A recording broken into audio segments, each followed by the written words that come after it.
Bluebeard. A big shout out to James, Alex, Katerina, and Monsieur Pompadour for requesting today's story. In a province not far from the sea, there lived a man so wealthy that his houses seemed to breathe gold. His gardens stretched wider than the eye could wander. His stables overflowed with horses, and his cupboards glimmered with silver and crystal. Yet none of this wealth was spoken of as much as his beard, thick, flowing, and of such a strange, cold shade of blue that it chilled anyone who looked at him for too long. They called him Bluebeard. He was not old, nor was he unhandsome, yet the unnatural color of his beard lent his face an air of unease, as though he belonged to a story one ought not to enter. More troubling still were the whispers, but he had been married more than once, and that no one quite knew what had become of his wives. What do you really think happened to all those women he married? Heaven only knows. But Bluebeard was rich, and wealth has a strange way of dulling fear. In the village lived two young sisters of noble but modest birth. Bluebeard visited them often, inviting them and their mother to his country estate, a sprawling chateau filled with silks, tapestries, and rooms so vast they seemed built for kings. He hosted banquets with music that shimmered through the night, offering jewels, gowns, and laughter, as though generosity were his nature. Still, the elder sister whispered, He frightens me. That beard, it looks unnatural. It's not the beard I fear, it's his smile. Yet curiosity and comfort are strong persuaders. Bluebeard's manners were gentle, his riches dazzling, and soon enough the younger sister, whom he favored, began to see less of the beard and more of the man. When he asked for her hand in marriage, she hesitated only long enough to satisfy politeness. Would you honor me as my wife? Yes. A wedding followed, grand and golden. The village came to marvel at the bride's fortune, while some murmured their prayers for her under their breath. For all could sense that beneath Bluebeard's charm lay something dark and silent, waiting.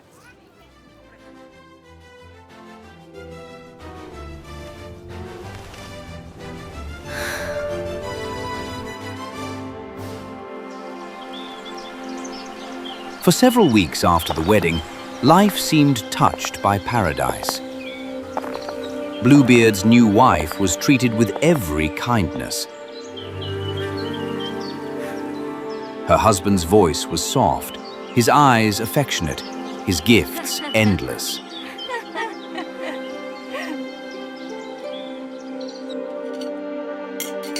There were dinners under jeweled chandeliers, music that spilled from one room into the next, and a household that bent to her slightest wish. Then, one morning, he came to her with news. My dear, I must leave you for a few days. There are matters of business that cannot wait. Please open all the rooms in the chateau, the galleries, the wardrobes, the strong rooms where gold and silver are kept. You may enter wherever you please. Enjoy yourself. Invite your friends if you wish. But this one opens a small room at the end of the long north corridor. You must not enter it. On this, I insist. If you do, my anger will know no bounds. He handed her a heavy ring of keys, each one carved with intricate designs. The young wife promised she would obey. Bluebeard smiled, kissed her hand, and departed. At first she was content to wander through the open doors. Each room dazzled her. Wardrobes filled with gowns of silk and velvet, cabinets of jewels that glowed like pieces of dawn. mirrors framed in gold that reflected her beauty 100-fold. But as the days passed, one thought began to coil in her mind like smoke. What could possibly be in that forbidden room?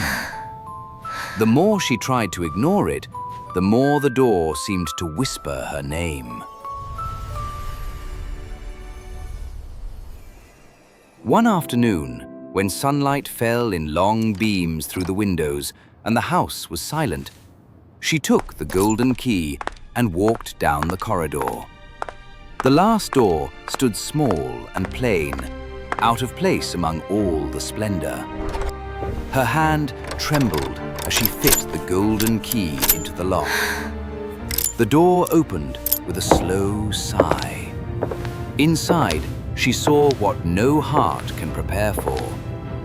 The floor was slick and dark, the walls lined with the bodies of women, his former wives, their silks stiff with dried blood. The air was heavy and silent. She dropped the key in horror.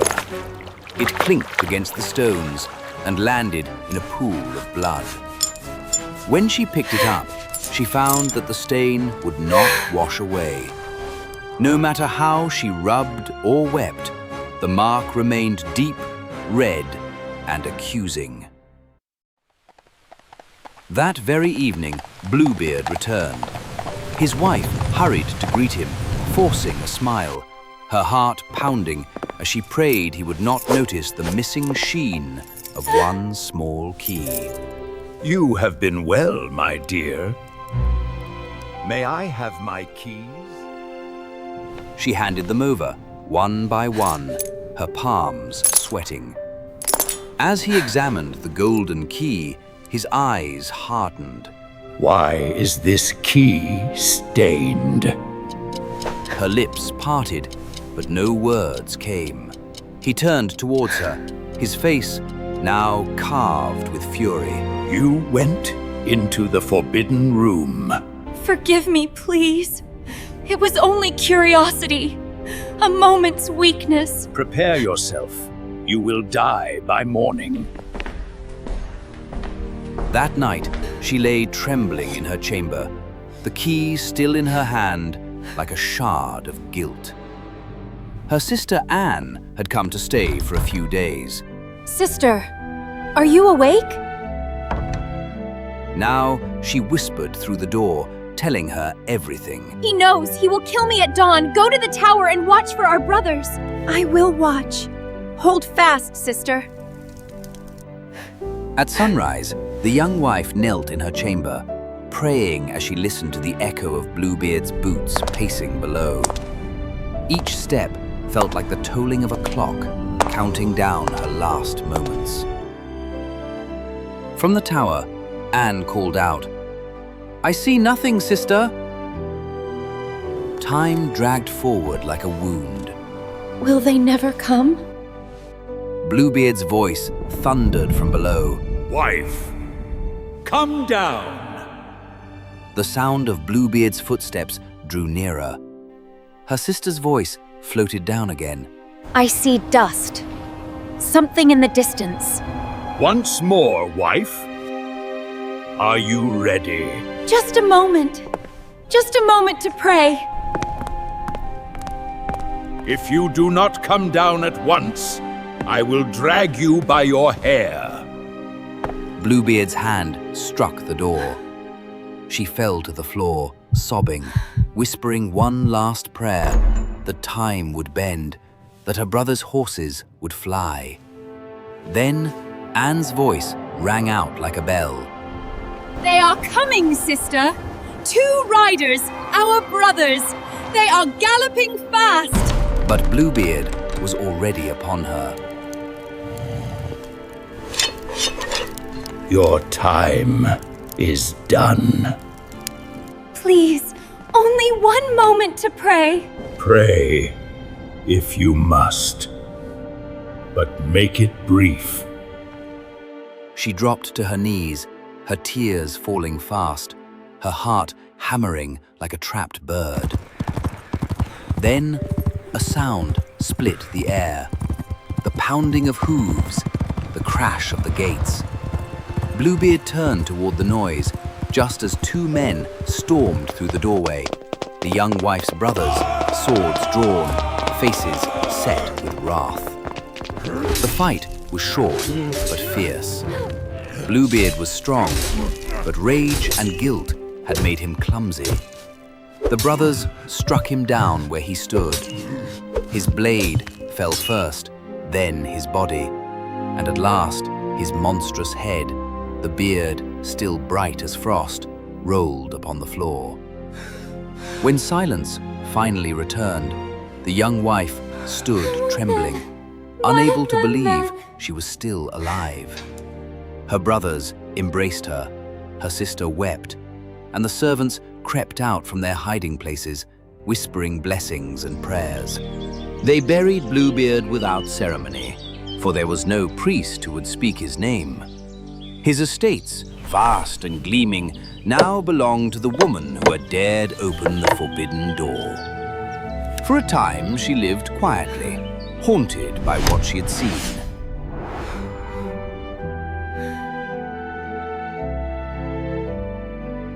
She gave her sister Anne a handsome dowry, saw her brothers honored for their courage, and spent long seasons restoring what Bluebeard's cruelty had tainted. When she married again, it was to a man whose kindness shone brighter than any jewel. He never forbade her a room, nor hid a key, nor spoke to her in anger. And though she smiled and lived well, she kept the small golden key. Its stain faded to a faint shadow, a reminder that knowledge has its price, and innocence once lost can never be restored.